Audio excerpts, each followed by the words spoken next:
And now it's time for the session. I'll be giving the floor to our moderator today. So please welcome Mr. Brigadier Rajiv William.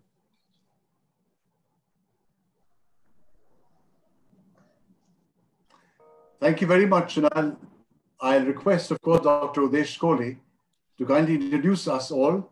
And after which, of course, Kamal, the GCNI Executive Director, will talk a little before I take on the moderation for the session. Dr. Kohli, sir, yours. Well, it's a great pleasure and honor to welcome you all to this program. It's a very important program, I must say, because I recall when the Global Compact was launched in July 2000, and I happened to be in that meeting. I've been associated with this since then. The 9 principles which were mentioned, the human rights principles were the first ones, first, second, third. They came first, really. And the emphasis has been that the organization should not only work ethically and in a transparent manner, but they should respect the human rights and work towards promoting the human rights. So within the Global Compact family, where so many networks were launched, Indian network has been one of the foremost. In fact, it was the first one to be launched in December 2000 itself. And this network has been working on human rights from the beginning. I remember long back, we had a working group of CEOs on human rights, which was chaired by Mr. Narayana Murthy, and Brigadier Rajiv William was the convener of that. In fact, he has been associated with this particular area since then. I must compliment Rajiv that you have been passionately involved and working in this very important area. Initially, the organizations were not very clear and sure about what human rights really meant or what they were supposed to do. But over the period, they have all, I would say, understood it, and they have been now very much committed and working towards the human rights. So I'm quite hopeful that today's deliberations will be helpful to further this cause, and particularly when we're talking of new challenges and new approaches in Asia and the Pacific, this is very important.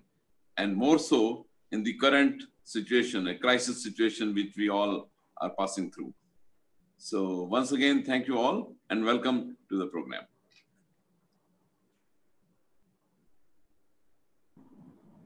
Come on. Yeah. So thank you, first of all, Brigadier Rajiv Williams, for really agreeing to chair and moderate this session. I begin my address by saying, respected Dr. Kohli, moderator of the session, Brigadier Rajiv Williams, distinguished speakers, colleagues, participants, good afternoon. I consider it a great honor today, particularly when UNDP and India Network of UN Global Compact is together hosting a special session on business and human rights. And I also consider it a great privilege to present to you the journey of Global Compact. Most significantly, Dr. Kohli has already shared the origin of Global Compact, but many of the people who have not yet heard about Global Compact, I must tell you that it is the local arm of UN Global Compact. It is a special initiative of United Nations Secretary General, and India Network, as Dr. Kohli mentioned, it was the first legally established network of UN Global Compact in 2003. And today, India Network is one of the most vibrant, active, and leading network of UNGC.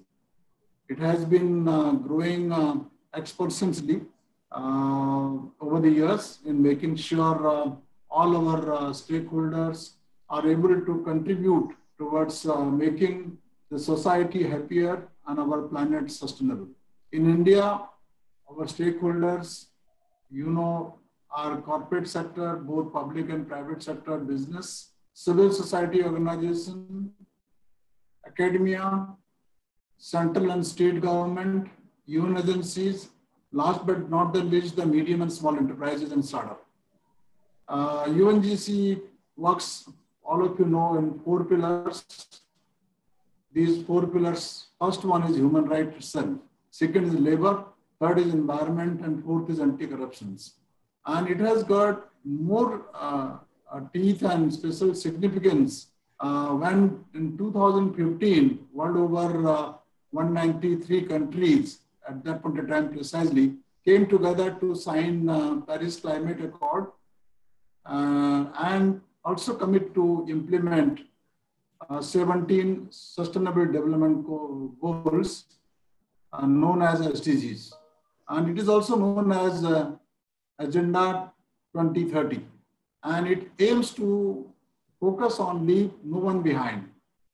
I must say when late Kofi mentioned when the Global Compact he announced, he is proposed to United Nations Assembly, quote, I propose that you, the business leaders, be the United Nations, initiate a global compact of shared values and principles which will give a human face to the global market, which means that the overriding need of business coming together in sharing this common agenda and also contributing towards making this planet not only happier and sustainable, but also society no one should leave behind. With that spirit in mind, I must tell you that when it was business was engaged with the UN GC 10 principles, it was at that point in time a very modest start. But today I am happy to share that Global Compact has over 550 organizations signing this accord of making difference possible for SDG, and 3,000 civil society organizations also joining hands. Because the task of achieving SDGs, Mohammed, and target are as many as 169. As Indian network grew and increased its pace of impact, like Dr. Kohli and Brigadier Williams, who have been the visionary around those times, who saw the merit of making a huge difference and contributing toward this cause, started associating in the India network more than before. And we realized that how can we reach out to larger masses? So as any change that happens, you must define your agenda. So we also felt that with the UNGC, our own Global Compact Network Board, we should have a strategic plan. We prepared a strategic plan, and that plan amplified that what kind of engagement we should do. It is beginning with programming intervention, training and capacity building, research, advocacy, policy dialogue, recognitions, awareness, promoting governance, and most important now, multi-stakeholder partnership. Because if you know that 17 goal of the United Nations is all about SDGs, partnership is a goal. And that is why I'm sure today the panel will surely highlight on that aspect. And we also realize that India, such a huge geography and the population, the scale that we have got, without partnership, we cannot achieve SDGs, whether the one SDG or the all 17 SDG. We also realize how do you bring business together. And I'm happy to share over the years, the UN Global Compact Network India membership has grown also considerably. Today, over 500 organizations are part of this initiative in India. I'm particularly confident that sooner we will become 1,000 plus. So that's where the companies are also coming board to realize that it is not a buzzword, but it is the reality of the world that we should collectively go forward in achieving these targets. And our all research and publication documents are bringing that kind of a concern, and it is many times presenting the overall index. And I'm happy to share today also the major engagement and partnership that UN Global Compact Network India starts from Niti Aayog, central government, respective ministry, and the PRME Prime, the Business School Initiative, or even the biggest of the biggest, currently our state government coming on board. We are working in tandem with them and making sure that these targets are achieved. And the companies, if I name right from ONGC to Jindal, Coca-Cola to Mahindra and Mahindra, or even to Diageo, Sandvik, and business schools like IIMs, SP Giants, and IITs and ILMs, all are part of this initiative. So this number is going forward. And we are also happy to say that we have been working with UNDP very closely over the years, and very happy to report that our dialogue have been very meaningful. So these are the journey of Global Compact today. And all of you know today at the United Nations Global Compact level, the India network is seen as very promising network. And we have also brought significant products of our GCO, writing from the SDG pioneers, target gender equality, or for that matter, Young SDG Innovator Program, CO Water Mandate, voluntary national review, which is undertaken every year. This year we have contributed very significantly, or even uniting business to respond COVID-19 outbreak. We have been very active in taking these issues forward, and because UN also feel that India has a specific role to play because the size, the number, and the wish that it has, and it will play a large role in achieving these targets. So with those words, I would like to also share with you that India Network has established 3 centers of excellence. One is the programs centers, which undertakes the programming interventions. Asia Pacific Resource Center, very newly carved initiative, which is aiming to build capacities and knowledge repository, and the Center for Excellence, our third center in governance and transparency, for working for pillars of anti-corruption. And these centers are working with the relevant stakeholder to maximize the impact. As a result, today GCNI is known as a reckoning force among all local networks. So with those words, I would like to once again welcome all the panelists, and especially Brigadier Williams for having so graciously. I know his passion for business and human rights, not from now, for many years ago. And it is good for the cause. And all our distinguished speakers, whether you talk about Dr. Prince Augustine, a company that is admired to align SDG with the business goals, Mahindra and Mahindra, and Shuba Shekhar has been outstanding on Coca-Cola, bringing all the stakeholders together. She led our supply chain management summit in the recent times. And Ms. Madhulika Sharma, being our governing council, she is day in out. Whenever we approach, she is driving us to achieve more and more. And especially, she is the Vice President of Eastern Regions. Delighted to have you, ma'am. And of course, our own Harpreet from UNDP, who has been the force behind to bring this partnership together. So welcome everyone here, and really thank from my core of heart for making it. This is the first time that India is hosting a special session on the sidelines of Business and Human Rights Summit. So thank you all, and I hand over to none other than our own Brigadier Rajiv Williams, who really makes us more achievers, and also in the sense championing this cause for larger good. Thank you, Kamal. Thank you very much for introductions. And I'd like to, of course, now start with our projections. It's the topic of rebuilding resilience and managing human rights risks in supply chain. It's very topical in today's context, especially when Unlock 1 has started in India. We had a long lockdown period, and now with Unlock having started, there are a lot of challenges. I keep challenging and talking about this very fact that although that we talk about the pillar 2 of the UN Global Compact and the UNGPs, but the pillar 1 is also equally important. And therefore, I'd like to set this debate into context.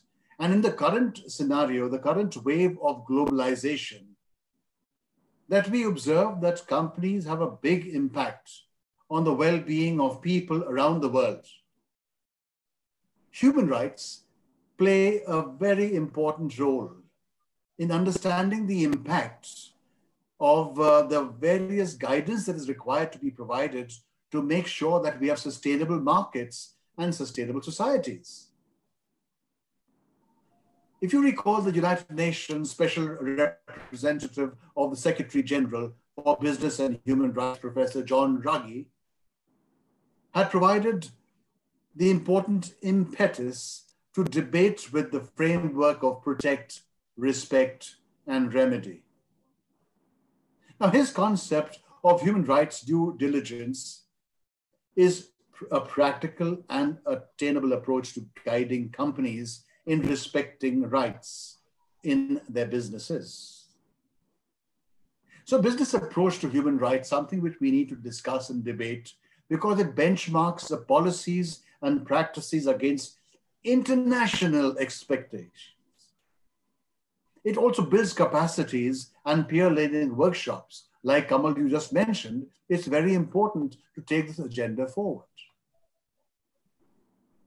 And in the process of globalization, the growing reach and the impact of businesses has necessitated the need to evolve a human rights framework for business in their areas of operations. Now, traditionally, considering as the responsibility of governments, the increased role of corporates and actors nationally and internationally has placed the issue of business impact on human rights on the agenda of the United Nations. International consensus has achieved on what constitutes human rights in the form of 1948 Universal Declaration of Human Rights, that is the UDHR, support to the principles in the human rights policies. The international human rights law imposes obligations on the states to protect individuals against human rights abuses by third parties. And in July 2011, when the UNGPs had really been endorsed a set of principles, and we designed to ensure that companies do not violate the human rights in the course of the transactions, that they provide the redress of the infringements that occur. And under this existing international human rights regime, states are required to protect against human rights abuses, not only in the committed by state agents, but also by third parties, which includes the business. So I feel that businesses have got an equal importance role of touching upon the first pillar.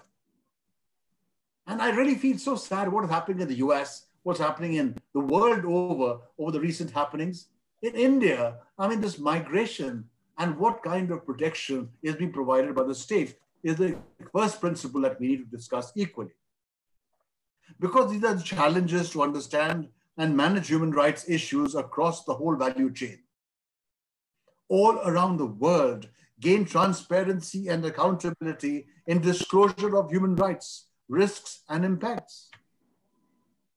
We need to secure risks related to human rights all over the world and deliver accurate monitoring of the execution of partnerships and contracts funded by the group, especially by the human rights related issues and compliance with the Equator Principles, etc.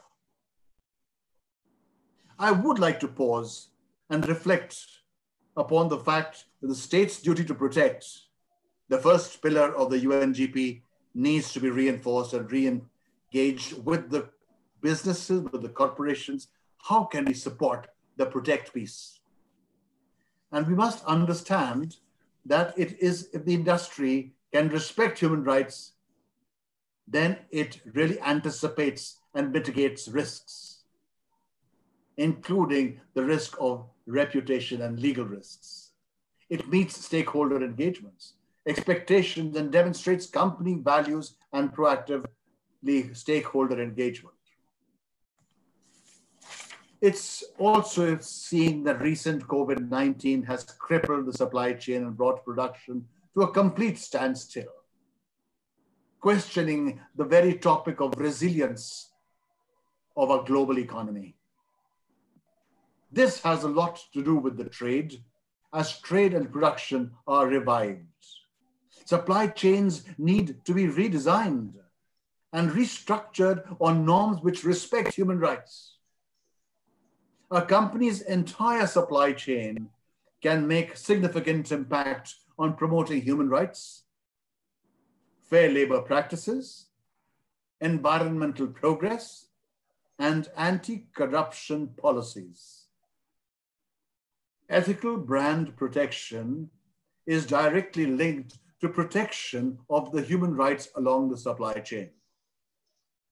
The pandemic is already impacting different segments of society, especially the vulnerable and the marginalized sections of society.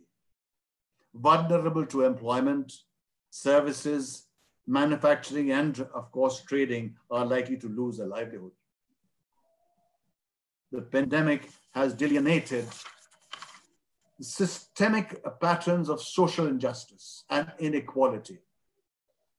Hence, it is critical for public and private actors to address this thin imbalance. As articulated by the United Nations Secretary General, our task now is to continue helping to save lives and easing economic and social devastation, but also to think about recovery, addressing inequality and fragilities.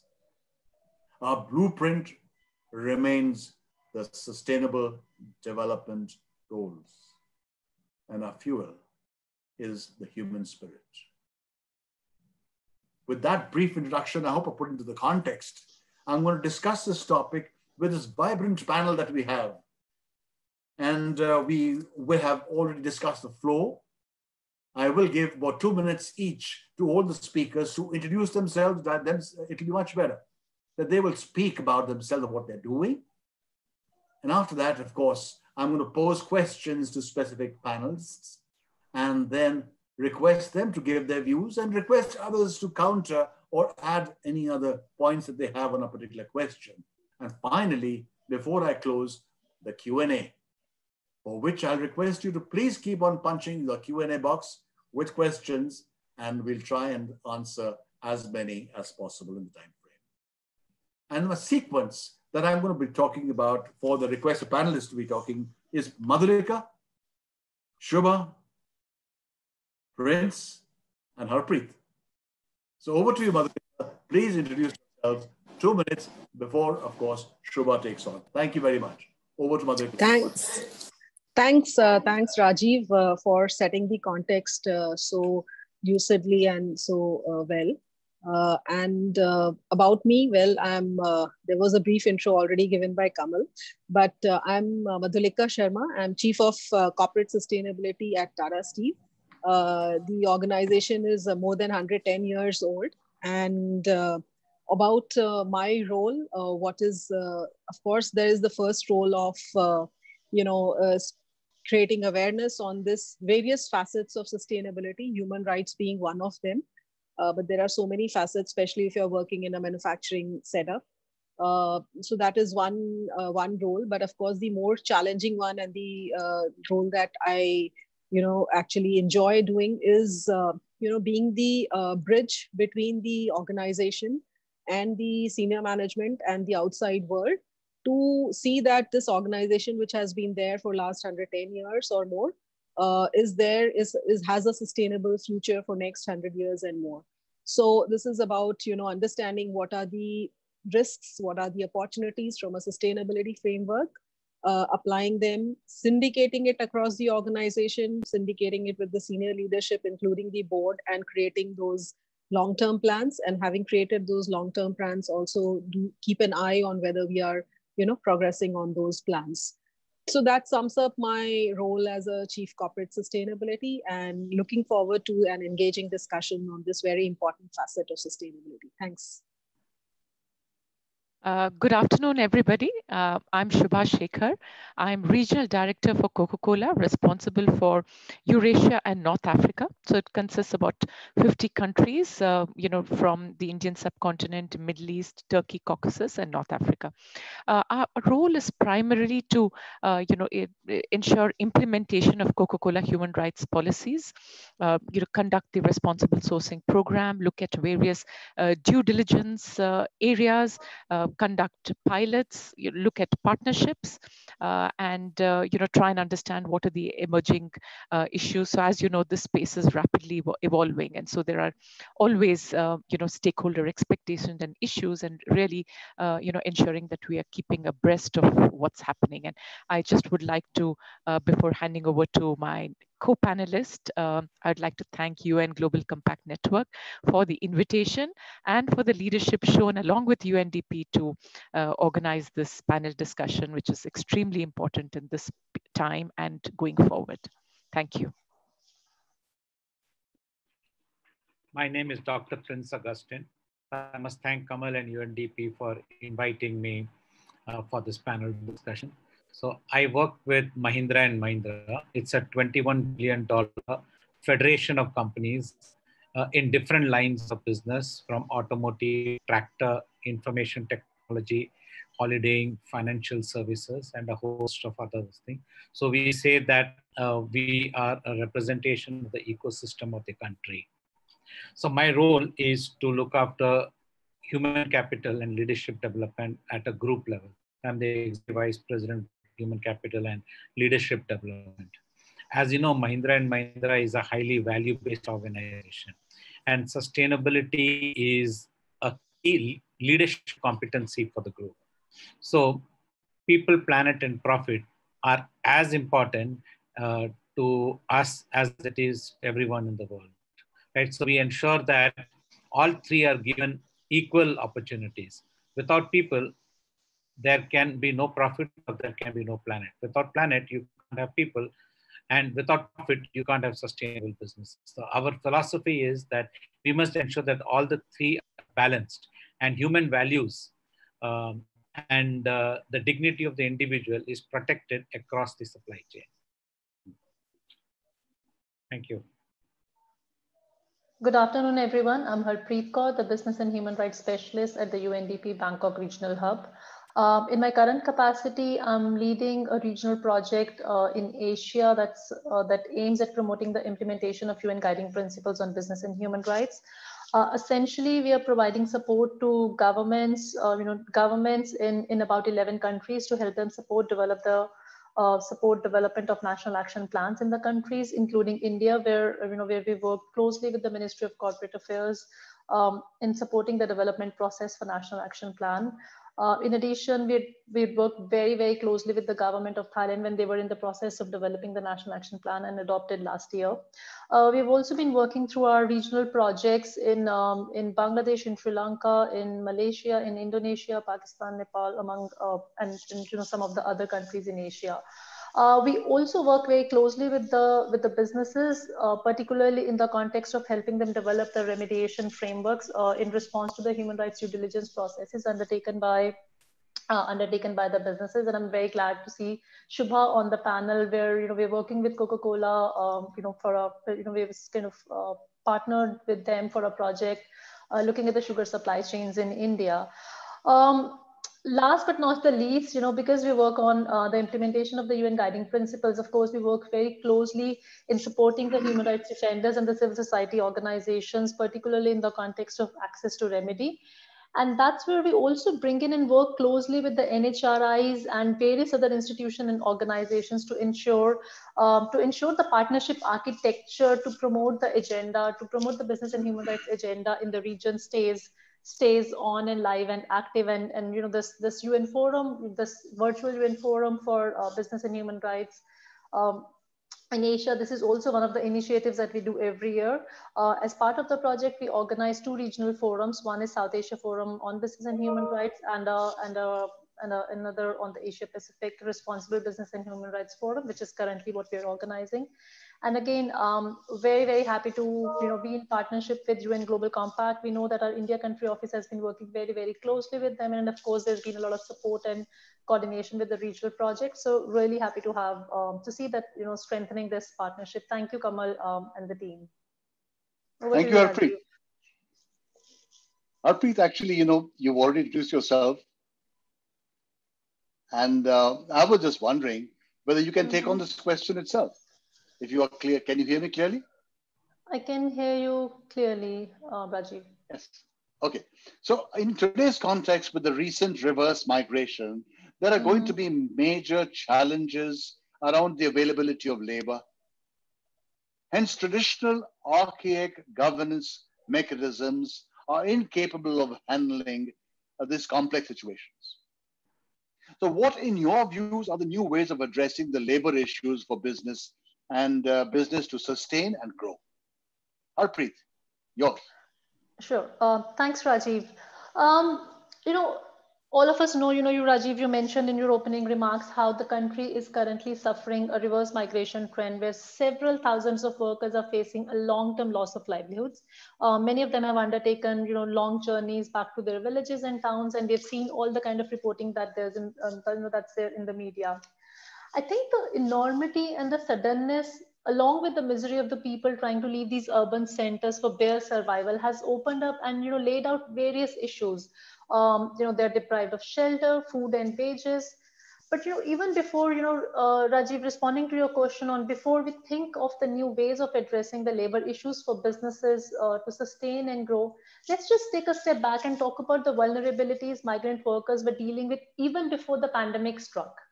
Most of these are because that's where the key problems are, and I think those are the systems that needs to be fixed. And when you look at the new governance mechanisms, we also need to look at what are the root causes in there, and the pandemic has really exposed these or compounded these impacts. But these causes has been there forever in some ways. Most of these workers are recruited through the unfair channels. They're underpaid. They're overworked and often engaged in an environmental, often engaged in the environmental comprise of occupational health and safety. Majority of them do not have access to social security because of the current, the legal regulation that we have in the country. They also don't have a lot of access to social security systems and policies, and therefore a lack of adequate access to food, nutrition, quality healthcare, and various other, basic facilities. The key motive for these workers to move to the cities and towns is the ability to be able to send the remittances back to their families. Now, in the lack of this livelihood options in cities and towns, these and the challenges that they face in sort of also in surviving during the pandemic in the cities, and the lack of initiatives by various stakeholders in there. This has kind of blurred their motivation to come to town or stay back, and that's gonna bring a big challenge to the industries and to the businesses. We were yesterday on a panel. I was listening to another panel on impact of COVID on Indian migrant workers, and there's a research that was being quoted where at least about 50% of the migrant workers now do not want to come back because they're unsure of what's what's happening. And I think that's where, we need to sort of look at. I think the first thing that needs to be built, or the first thing that we need to sort of even before we start looking at these fair and effective labor migration governance system, is really to be able to bring back, build or or rebuild the trust and faith in their employers and the governance systems. I think at the first level, first and foremost, at all levels, whether it's state and local, they must be ensured that returnees are not stigmatized as a result of their migration status and perceived to be the carriers of the disease. I think this really should be the first step in terms of when we're starting to look at the governance systems, is make sure that the workers who are returnees, they're not stigmatized, because of their status. I think the second thing really is about, if you're looking at the governance system is, looking at the businesses, they need to set up and speed up their ethical recruitment practices. We've seen many of the businesses have taken strong ethical recruitment practices, but I think that's where we also need to put in a little more effort. While back home, the potential migrants need to be provided with all relevant information in a language that they understand and speak. Be counseled for the situations they may face, how to access information, whether it's about access to healthcare or social security schemes, all these different issues must be part of the counseling or their onboarding process by the businesses. And in many, and we've seen in many states how some of the government departments and the civil society organizations support this process. And I think that's where needs to be sort of really preparing them to be able to access that system in there. The concept of planning. Can I pause? Sure. Request you to just pause here, because it's a great point that you're coming up with. And I think it's also important for some other corporations to chip in over here. And I'll request Prince, if you can just talk a little about what she's talked about, that the returnees, that means once the industry opens, once these people, labor comes back, they should not be stigmatized because of their status. It's a very important point that you have mentioned, I think, Harpreet. Would Prince like to share something on this? Yeah. See, unfortunately, you at least 20 to 50% of the workforce of organizations are dependent upon this migrant labor, right? And when a pandemic of this type comes and strikes, we do not have a fallback ecosystem. So they have come to the cities with the hope of getting employment. And as pointed out by Harpreet, with a view to remedy. Now, when they go back to if you look at the infection which has started in rural, it was not there in the rural part of the country. Right? So therefore, they are people who are carriers. Is one general, is a bias, maybe a bias.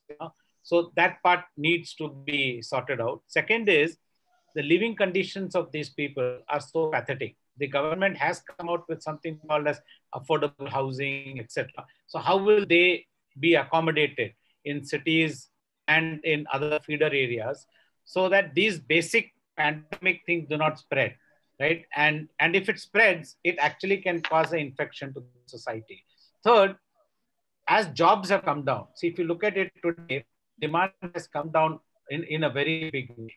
So employment is also not scaling up, right? And if employment is not scaling up, what can government do to support these people? They cannot rely upon employers to actually provide for this. There should be some form of a levy or something by which we're able to support this migrant labor. If the nation depends upon the migrant labor, if industry depends upon the migrant labor, the government has a responsibility. If you look at SDG goals, right?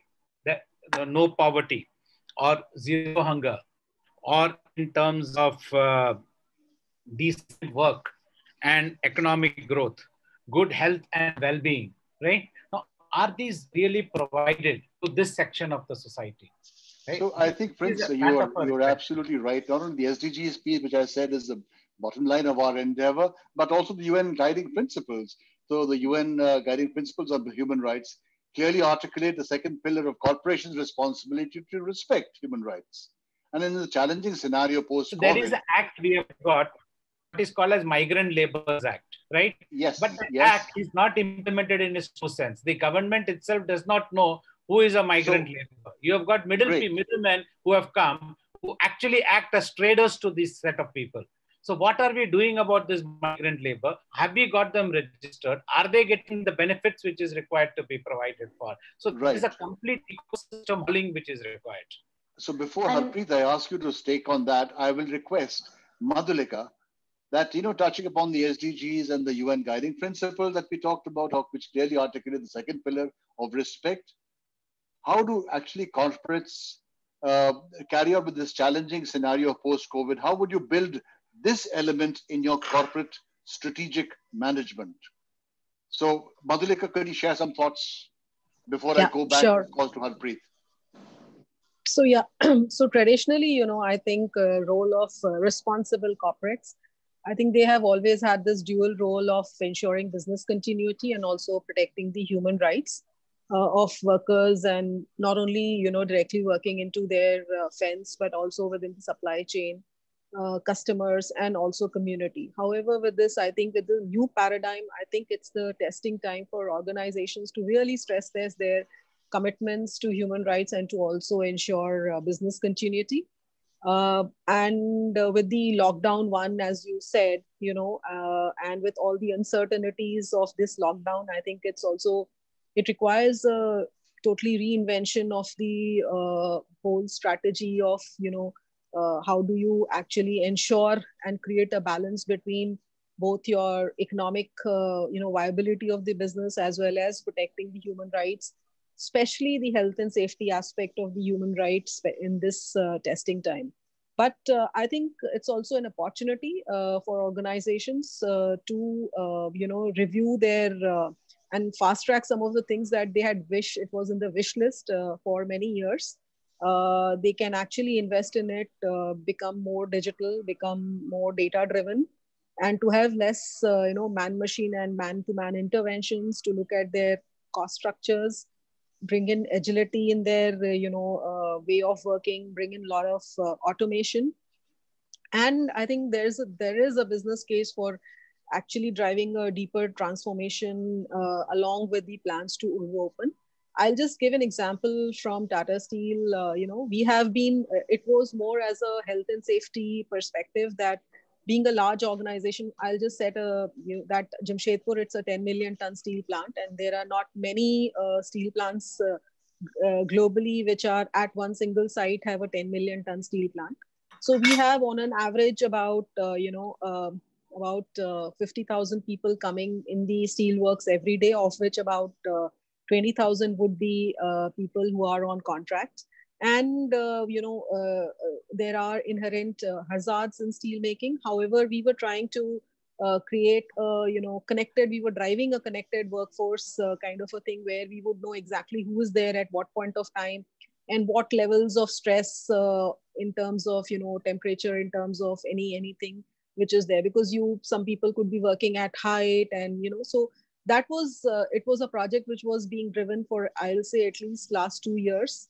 Even after it was conceptualized, even after senior leadership had, it was committed to it, but there would be these small things which would be there. But, within, as an organization, our operations was not stopped full, but we have been operating since lockdown one, because we are in a continuous, continuous industry, which means, continuous operations. So we have been doing, but albeit at a very, very, reduced scale. We have started taking the pace, but I'm just saying that this whole thing, it got commissioned, and within a span of about 15 days. And now each and every person who's entering our works, whether it is, on rolls or not on rolls, we have a tracker. It's called a Suraksha app, which is tracking everything. And it also has the history, everything. So I'm just giving a small example of how, there will be a review of, and it is actually going to help people, because, when you are working, who is going where, and you want to be movements to be restricted, the social distance to be maintained. I think these are very important aspects, and this is going to create a base for it. Thank you. So, yeah. So I think this is going to be come up with an app. Yeah. So And this is I'm just sure going these to are the major strategic. Yeah. So automation, digital, I think, and really reinventing yourself in this time. I look at it as an opportunity, and I'm sure most of the that's the management reshift that has taken place, which is, I think, wonderful as far as the contract is concerned. But for all these plants, there is a supply chain, and supply chain is something which Shuba has been an expert. So I would request on responsible sourcing, before I touch upon that, on the supply chain piece, would you like to share some of your corporate strategic management issues which have taken place, and touch something about the responsible sourcing piece, because that's important for the industry. Shuba. Thank you, Rajiv. Our approach has been one of due diligence, focusing on our salient human rights risks. This particular auditing that you're speaking about is a very important tool of due diligence that we've been doing for many years. In fact, our first responsible sourcing program, the policy came out in 2003, and we had another one which came in 2007, long before the UN guiding principles came into being. Now we conduct, each year more than 2,000 assessments, and during this pandemic, we had to pause that. So what we felt is that this is a period where we need to keep evolving our due diligence tools. So instead of just pausing and twiddling our thumbs, what we felt is let's try out a new approach, which is a virtual assessment. So we started doing some pilots in the regions. Of course, this is not meant to supplant the actual physical assessment process, but to supplement in situations like the COVID, or it could be in zones of conflict, or when there is law and order issues, where we could test new ways of doing it. And we've been very we've been happy with some of the results. Of course, there's a need for a lot of checks and balances, because there are important facets of workplace assessments which need to be done. But we are now in the process of really putting it all down, documenting it, trying to see what are the kind of facilities where these kind of approaches can be used, what are the kind of risks, how do we kind of make sure that we are making this a really robust tool to be used along with other due diligence modes. So you touched already upon the audit piece of audit methodology and the longitudinal field research that you've carried out. And I'm glad that you've spoken about this, but can you add a little more about the responsible sourcing? It provides means to manage, ensure attainment of sustainable objectives, which is demonstrated Absolutely. through an organization's procurement policy. So you've got procurement policies in place. And it addresses a range of environmental, economic, and social considerations. Now, from that standpoint of impacting a company's bottom line, how relevant is your responsible sourcing post-COVID? Shuba. Yeah. So, Rajiv, as I was mentioning that, this is all the more important. So, we see that, for example, when the pandemic started, there were so many issues which kept emerging, and everybody had to learn as they went on with, as things emerged. So those companies which had, strong human rights, processes, strong responsible sourcing, programs and policies, which had, stakeholder engagement frameworks, good governance frameworks, were the ones which were more resilient. So all the more it is important to have due diligence, which is one of the due diligence, as I mentioned, is the responsible sourcing and the auditing protocol that we have. And apart from this, the it is embedded. It is embedded in our supplier authorization, in our procurement processes, and so it is not something which is a bolt-on, but it is the way of doing business. So that is what is really important, that it is embedded within. It's not the human rights teams which are doing, but the teams, the multi-stakeholder teams that are really implementing it on the ground. And given the kind of impact of COVID, where the vulnerable have, this has been disproportionately impacted. It has impacted the vulnerable sections, be it the migrant workers, be it women.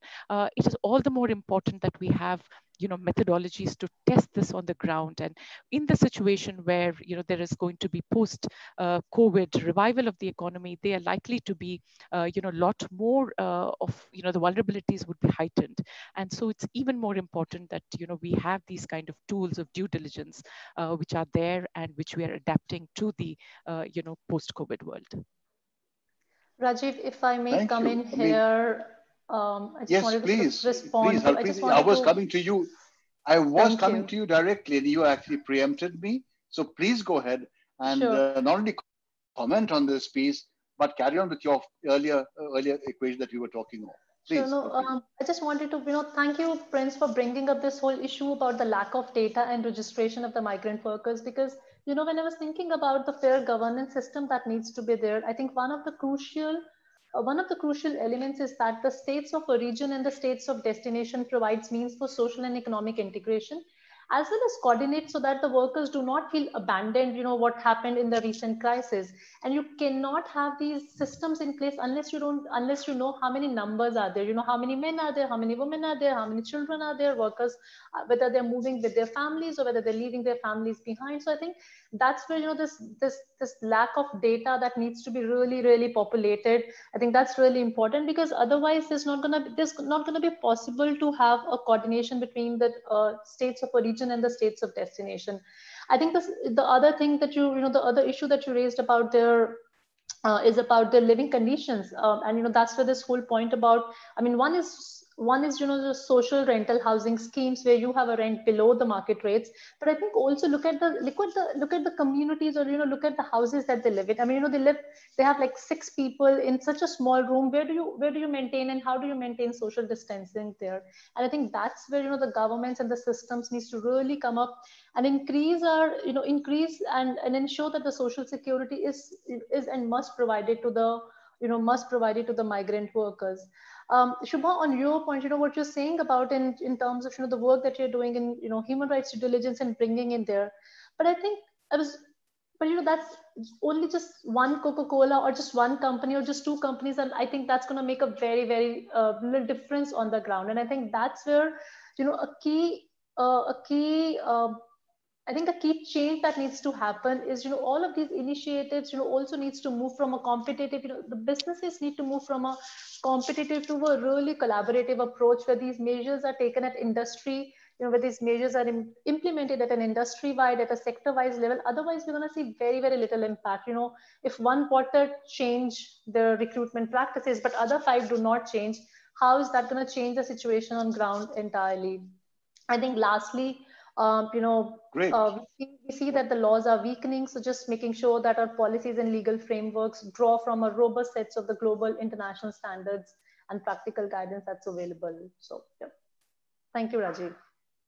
Thank you, Harpreet. In fact, yesterday's discussion also, which was taking place in the morning sessions that I attended, they did touch upon, and very importantly, this due diligence piece. And they specifically said due diligence on human rights and environment. How many companies are actually getting engaged into human rights due diligence? Very, very few. So, I mean, I now want to throw the open again to Prince, because Prince, I wanted to just talk a little about, you were from Mahindra, located in different geographies, different spaces, and in different economic settings, seeking the fact that to adopt innovative supply chain best practices during re-engineering, we also need to acknowledge that such practices impacts performance.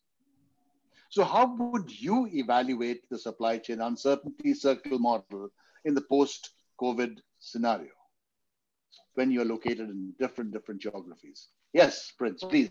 So see, what happens is, if you look at any economic model, so there's an input, there's an output, and there are a lot of control measures that is put. That's in simple essence the uncertainty supply chain model order, right? So in today's thing, what has happened is that you do not know what your demand is. Right? There is a big demand which has picked up. Other than FMCG and pharmaceutical industries, the rest are severely impacted by this, right? And therefore, they do not know what order to put in, right? So one of the ways to really manage this would be to get into a demand-based supply chain, which already have, if you take just in time, it already exists, right? You have to have a way by which you are able to predict consumption.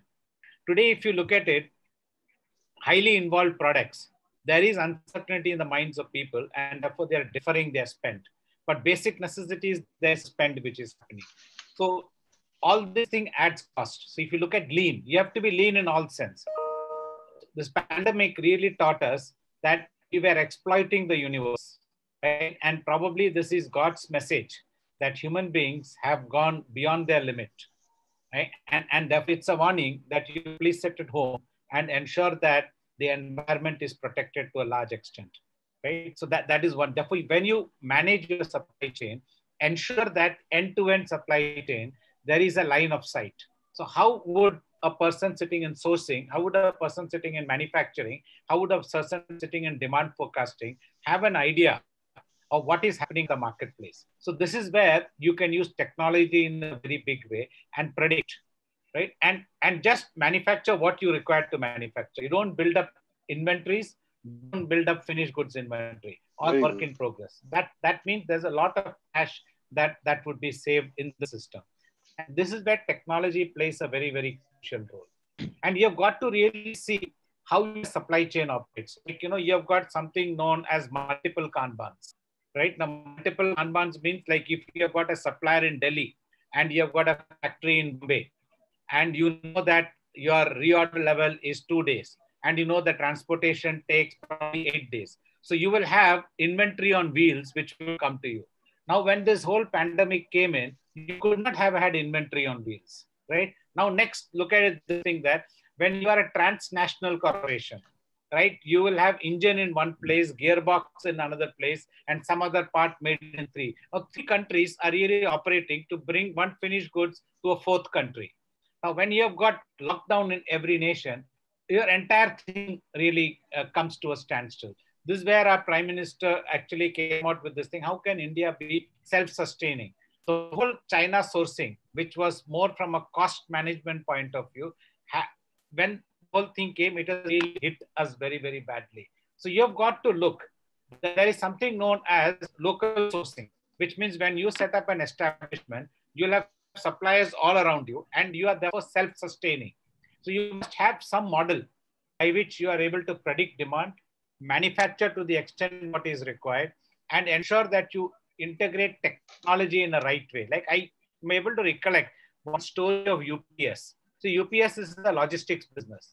So in the US, they realized that if they don't do a left turn and they do only right turn, right, they will save thousands of fuel, they will reduce maintenance, and they will improve productivity. 10,000 liters of fuel is saved if you do not turn your vehicle to the left. So therefore, you have got to basically have foresights to get insights into what can increase productivity, reduce cost, and therefore serve the customer in the most cost-effective way. And this is going to be the order of the day, because the extravagance of the past with frugality of today have to be combined to ensure that we have a much more sustainable world to live in. Excellent. I mean, you've touched upon those points, which will also impact the environment. And you just did touch upon how it is impacting the environment, how it is impacting the climate change. And therefore, Madhulika, I would like to ask you, with the number of factors during COVID-19 indirectly and positively impacted climate change and supported the initiation of climate resilient technologies, how, as a responsible corporation, Tata Steel, has been able to support this initiative of climate change agenda, and what good business practices for adoption will you recommend to your senior management? Madhulika, please. Yeah, thanks, Rajiv. So I think, the pre-COVID, the most talked about subject was climate change.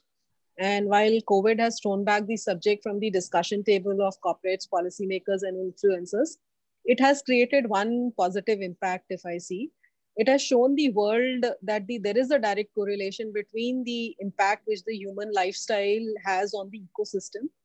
And one of the surprising elements has been that the pace at which the nature can rejuvenate itself, I think whether it's the flourishing biodiversity or the, relatively less increase in temperature during the summer months, we are feeling it here in Jamshedpur. Average temperature at this point of time continuously for 15 days would have been somewhere between 42 to 45.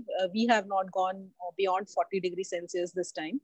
So, and also the lockdown has allowed people to, come closer to the nature, and the appreciation for nature, I think, has increased. And so while the COVID-19 has created some short-term headwinds for sustainability, I think it has generated strong tailwinds. And in some way, it is a dress rehearsal for dealing with the climate change.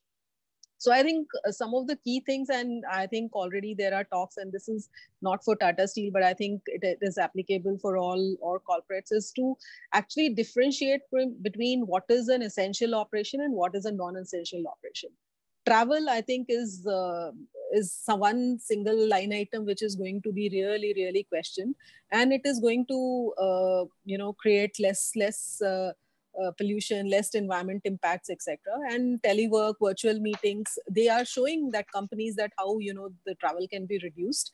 So I think everyone, I think, will very definitely look at these travel as one line item. But there are so many other things like the work from home concept. Earlier, within our organization, which is traditionally a manufacturing setup, work from home, while we did have a policy and we did have some number of days in a year as work from home, but there was a mindset that work from home is to be taken, or somebody is taking work from home, which means that it is actually not kind of you're not going to work. That was the mindset.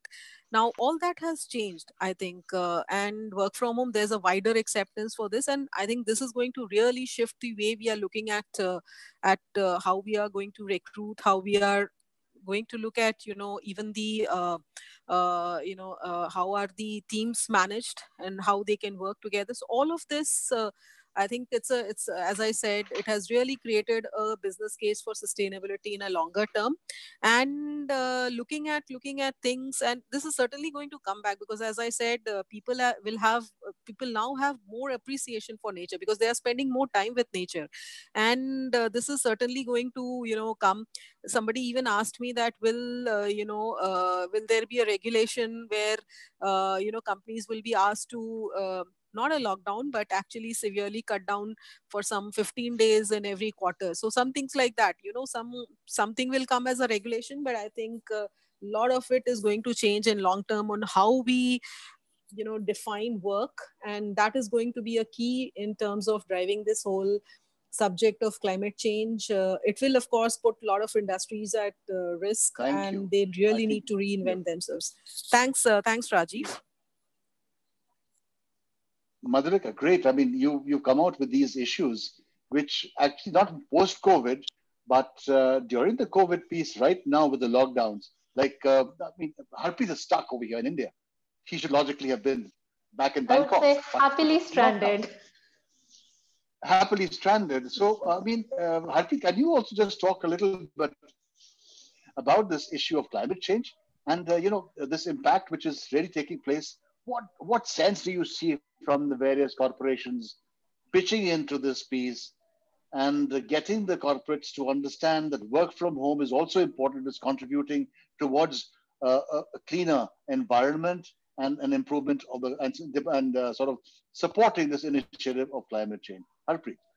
Sure. Thanks, Rajiv. This forum is held every year, in Bangkok, and we've seen various forums happening happening physically, and the kind of carbon footprints that we leave while organizing these forums. I mean, this year actually we've got 6,000 plus people registered and attending, majority of them sort of attending the forum. Until last year, we never be able to kind of get those numbers. So I think when I see some of the positive impacts of COVID, it's also about the ability of how people have started actually utilizing the technology that was available there, this online technology, be able to work from home. And if you look at this, many businesses have demonstrated, leadership in seeking more sustainable models, reducing their carbon footprints, implemented programs to protect their workers, their employees and communities. But also, the recent announcement by the European Commission to introduce, I think it was also mentioned in yesterday's opening plenary, the announcement by the European Commission to introduce rules for mandatory corporate environment and human rights due diligence. I think that's really highly commendable. And it's also going to set standards followed by companies with large parts of their supply chain in Asia. And I think that's where the big difference is going to come in, where the environmental due diligence is kind of being constituted as a part of the overall due diligence process. And I think the businesses not just businesses, I would say sort of various all kinds of organizations have taken positive steps on this one, just to also to redouble also our efforts to form more resilient economies. And I think that's where it's an important part in there. Thanks, Rajiv. Great. I mean, thank you. But, Prince talked about inventories and touched upon on self. We've got to be self-reliant, and this policy, self-reliance was a policy which has not been sort of been able to really make a break here, but otherwise that was the intent right from the time when we were actually became independent India. But the challenges that you find today around markets post-COVID, as also to mitigate inequality and better understanding of human rights. You know, we talk about human rights costs and risks.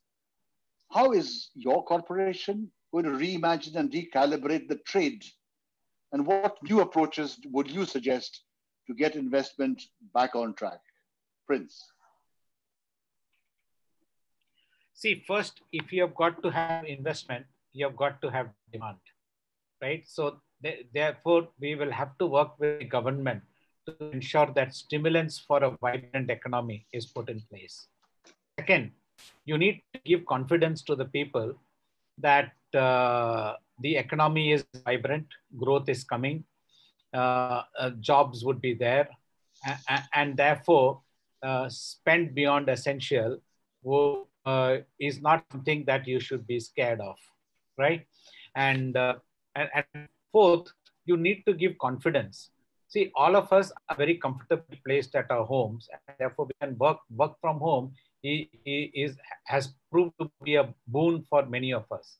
But if you look at the factories, if you look at the malls, if you look at the retail centers, if you look at the warehousing, right? If all these things have to go, you need labor at the bottom of the pyramid, right? Now, you need to have positive ways by which this labor, confidence that this set of people, right, would not be infected. There is an ecosystem in the country that would protect them, right? And which we are far away from this. Harpreet probably has said that only 6 people live in a room, but if she comes down to Mumbai and she sees in a room they have shifts.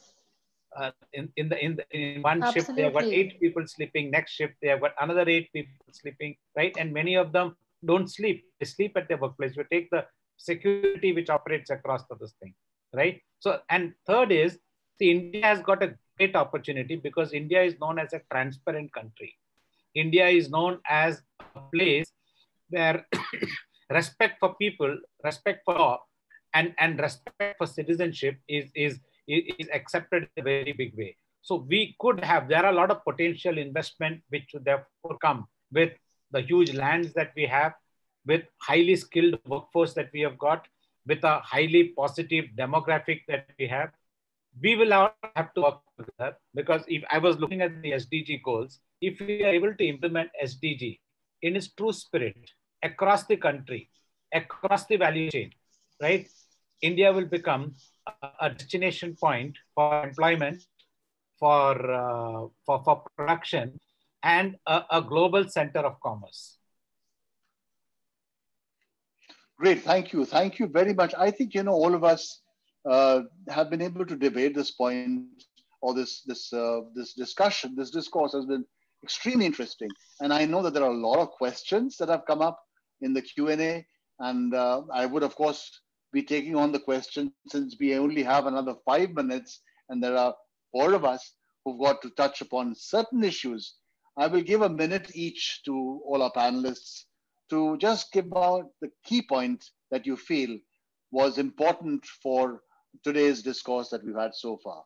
Shuba, can I start with you, please? Just a moment. Sequence will be Shuba, then Harpreet, and we'll have Madhulika, and finally Prince. Shuba, please. Thank you, Rajiv. I think as was touched upon by some of the co-panelists, I think the time is, really ripe for, businesses to really break out of their silos, to really look at partnerships and collaboration, because we need to think big. The issues are big, the problems are big, and we really need to kind of find sustainable and scalable models. So that's one.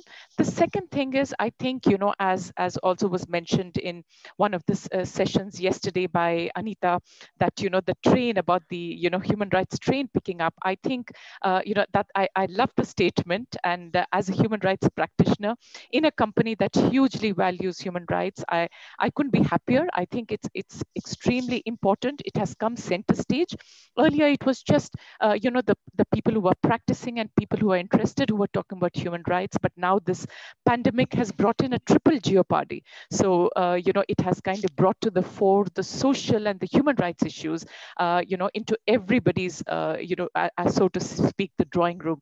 So, now I think, hopefully people understand this a lot more. The third is, I think it's time for empathy and more empathy.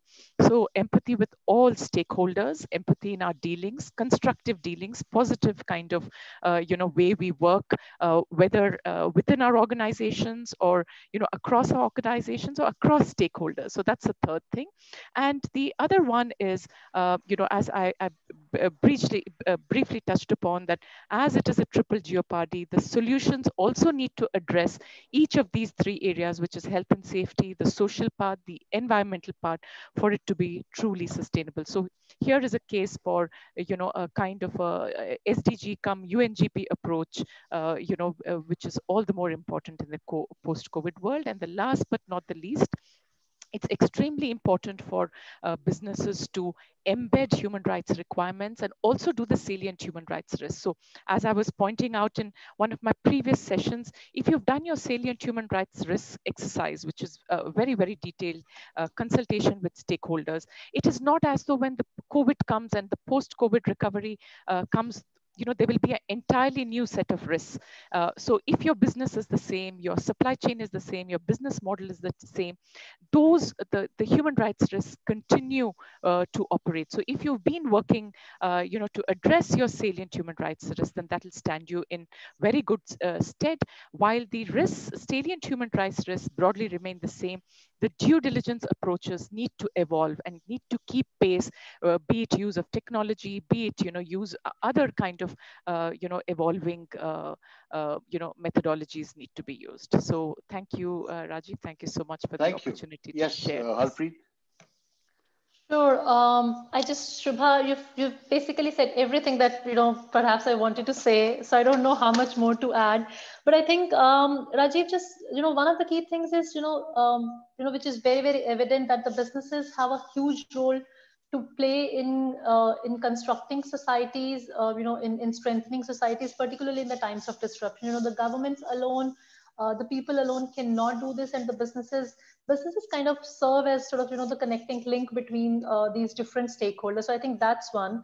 I think the key thing, one of the big change that at least I have, and this is purely in my personal capacity, not as a UNDP representative.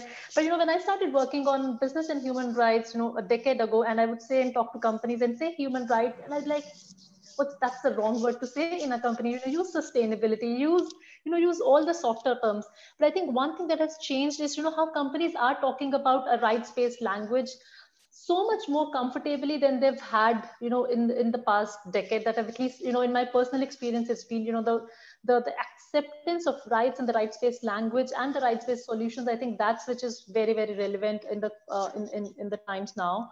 The value of, again, affirming just, what Shubha said, the value of co-creation and collaboration. Really, different sectors, different stakeholders, industries needs to sort of come together, collaborate, and co-create the new environment. I think that's what it's needed. I think the other key thing that has also, the other key lesson that we've perhaps learned from the COVID is that ignorance is not going to be, it's not going to be helpful. Ignorance is no more going to be a bliss. So what companies need to do is to ensure that they do invest in the human rights due diligence. And I think there's evidence, there are more reports coming up in talking about how companies who've conducted due diligence or had due diligence processes in place are, at least in some ways, were better prepared to respond to the crisis than the ones who have not undertaken any due diligence processes. And I think we've also seen how sustainable funds have shown resilience and attracted more finances this year. Even in India, there's been a growth in terms of, how sustainable funds have attracted more than, I think it's about $500 million in the first, in the first quarter, just because there's a growing interest. There's a growing investor interest in the environmental, social, and governance issues. So I think that's gonna only go build up from here. And lastly, I think it has also given us an opportunity to reset the systems to ensure, all the kinds of, any discrimination or any biases that, we've had in the societies, in the businesses. I think this is an opportunity, where we start talking about, elimination of discrimination, and, kind of just put more efforts in ensuring that we're not discriminating people because of their, migrant worker status, or, somebody who's coming back from a village. I think that's where the conversations could help evolve a lot more, going beyond just the migrant workers. Thank you, Rajiv. Thank you. Thank you. Yes, Madhulika, please. Right. So for me, I think my key takeaway is that,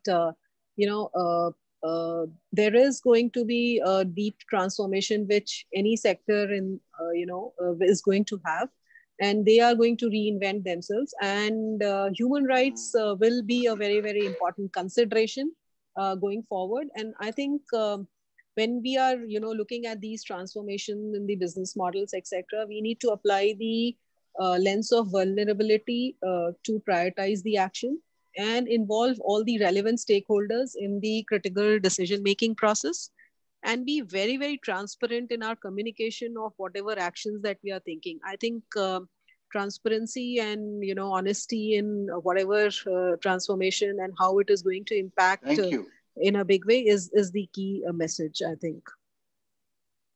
Thanks, yep. Rajiv. Okay. Thank you. Quickly, Prince, we're running out of time a little before the question and answer session. Yes, Prince, go ahead. Many things have been covered. So I realized that we need to develop a new capability. Like, this is basically a black swan which has come. Now, it's very difficult to predict a black swan, right? A black swan event. So therefore, you need to develop capabilities to collaborate with people across the world so that you are able to and use technology intelligently so that you are able to navigate through reams of data and not be caught unawares. Right? So that's a new capability that we have to develop. Second, an ecosystem has to be developed. There has to be equality, equity, fairness, and justice. Right? So, and the entire ecosystem will have to work. Right? Like, you may have, like I was sharing with you some time back, there is a Migrant Workers Act. It is not that we do not have legislation, but is that legislation working? Is the intent and purpose behind that really captured? Legislation should not exist for the sake of legislation. There should be a meaning and purpose behind it. And third is that we should be, there is resilience of the highest order, right? I firmly believe in it, because as human beings, we will be able to emerge out of every crisis, right? So for resilience is there, but how do we prepare ourselves so that we embrace new forms of work? The worker at the workplace is going to undergo a big shift, and the workplace will be totally different. Therefore, how do we embrace these new realities of life? Well, thank you very much, because that was the crux of our topic today, of resilience and managing human rights risks in supply chain.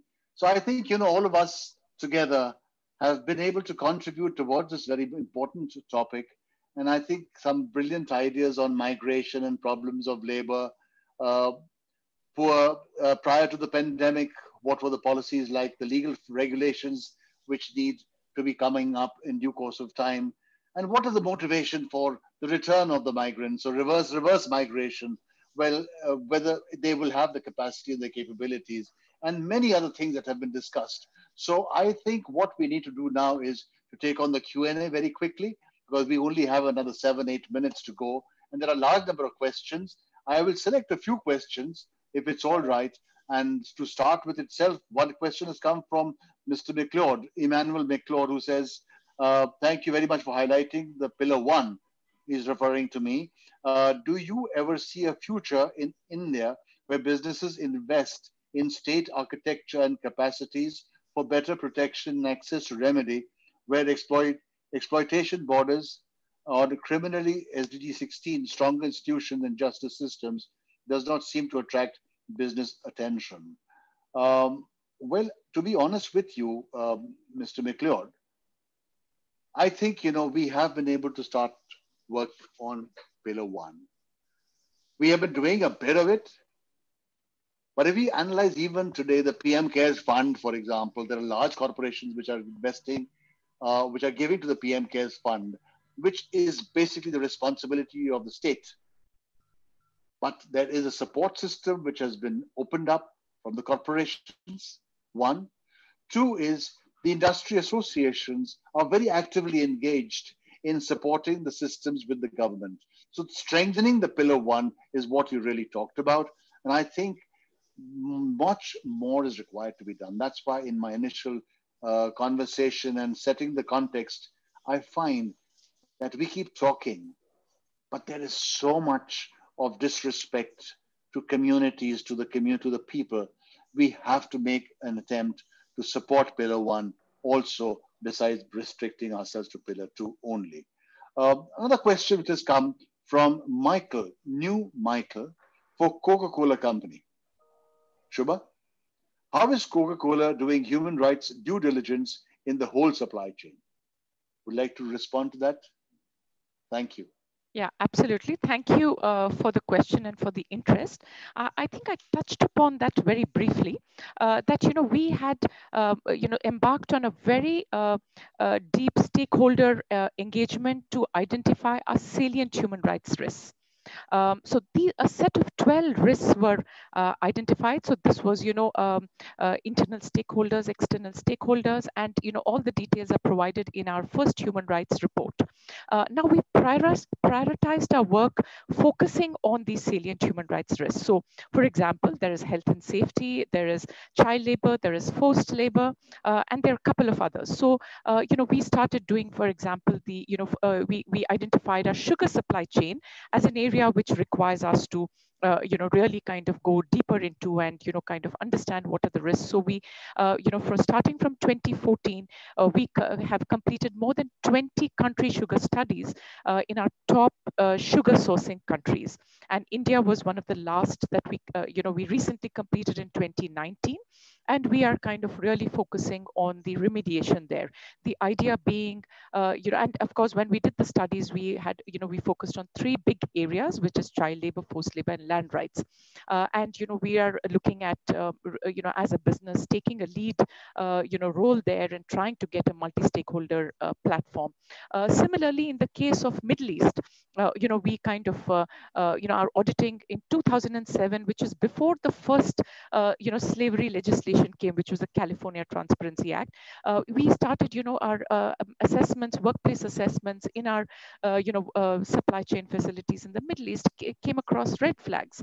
And that's when we started trying to understand what is this issue. At that point, there was not so much of international attention. So we did a study. We understood, some of the dimensions of the modern slavery. We incorporated it in our policies. We said, expressly prohibiting forced labor and human trafficking in our supply chain.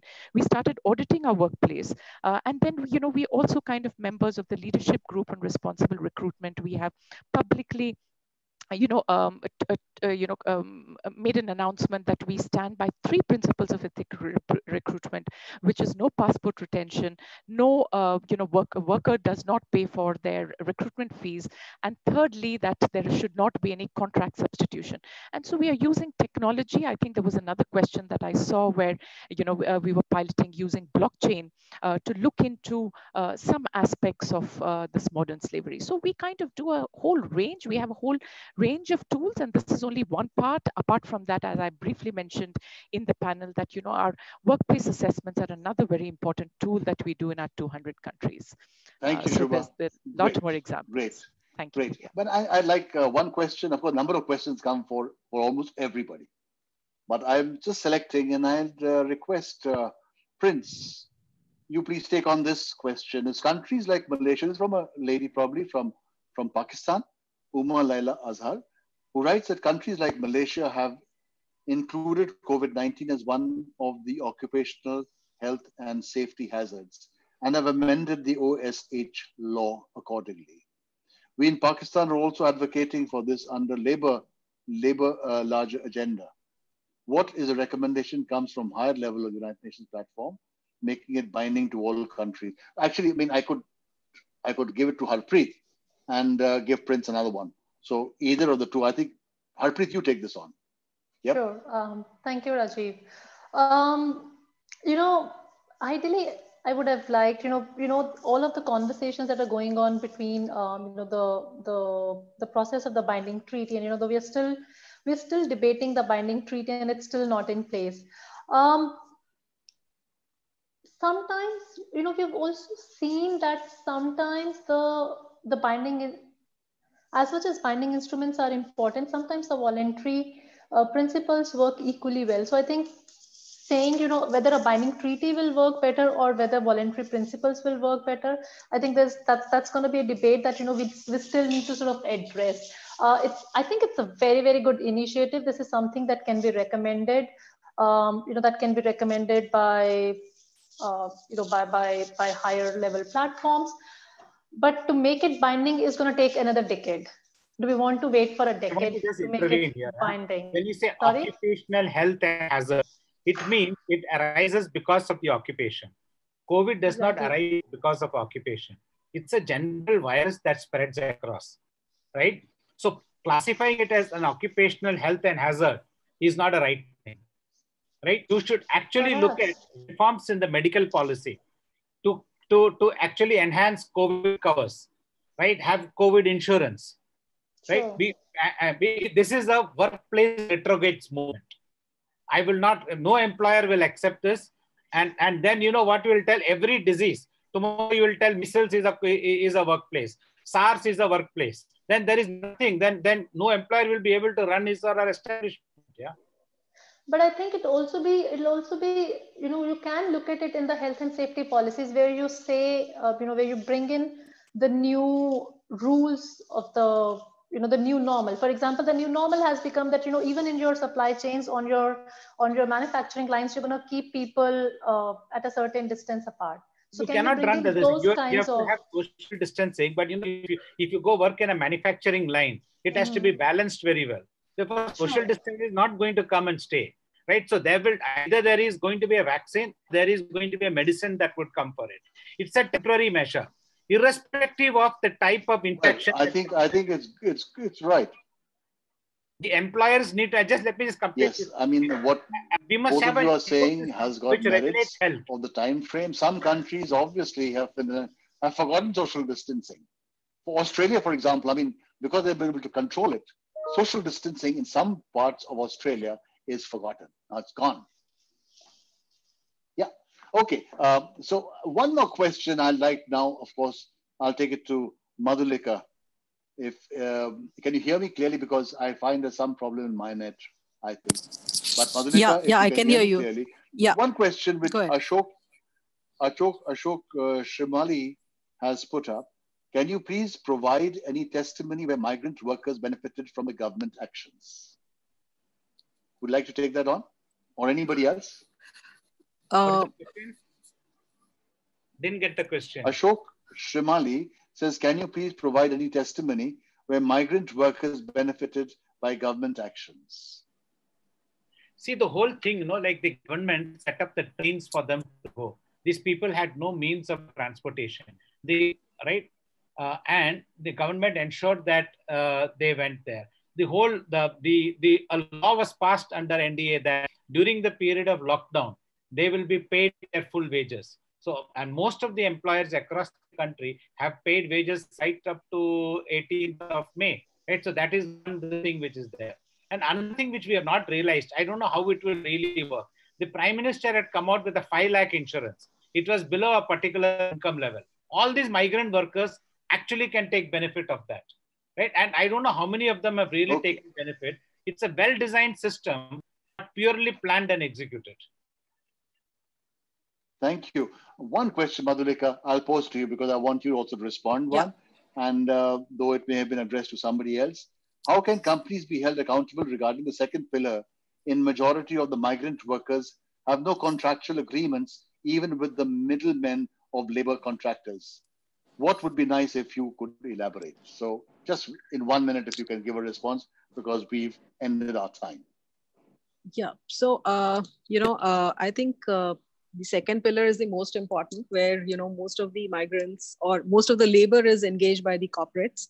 And I think there are legislations, I think Prince mentioned earlier, and it is the commitment to actually implement these legislations and also ensure that there is a transparency and as I said, maybe use digital mediums to ensure that these middlemen and people like them are not there. And what I kind of alluded earlier is what we have tried, and so now we have a contract labor management system where each and every person is registered, and which is ensuring us to not only see how they are coming, how they are behaving during the work time, but also ensuring that whether the person has a ESI card made or not by their by his employer, as a principal employer. Or so I think this is how technology can be used. The laws are there, but the corporates have to show the will and the grit to actually implement them. Thank you so much. I mean, everybody has been able to I think, give some time to not only their questions, but even the Q&A piece. And it's bang 4:30 in India Standard Time. And that's our time to conclude. I would like at the end to thank the Global Compact Network India, the UNDP, and most important, our participants who have been patiently, and I see the numbers were touching 120, and now there are 92 left, which is very, very encouraging at this time. And thank you, dear panelists of Prince, Shuba, Harpreet, and Madhulika. Thank you, Irene. Thank you, others who've been behind the scene, Deep, Kamal, and Mr. Udesh Kohli. Thank you very much, and bye-bye. Thank you so much. Thank you so much. Thanks, everyone. Bye. Thanks. Bye. Thank you so much, everyone, for really making the session so fully engaged and active, and I'm very overwhelmed.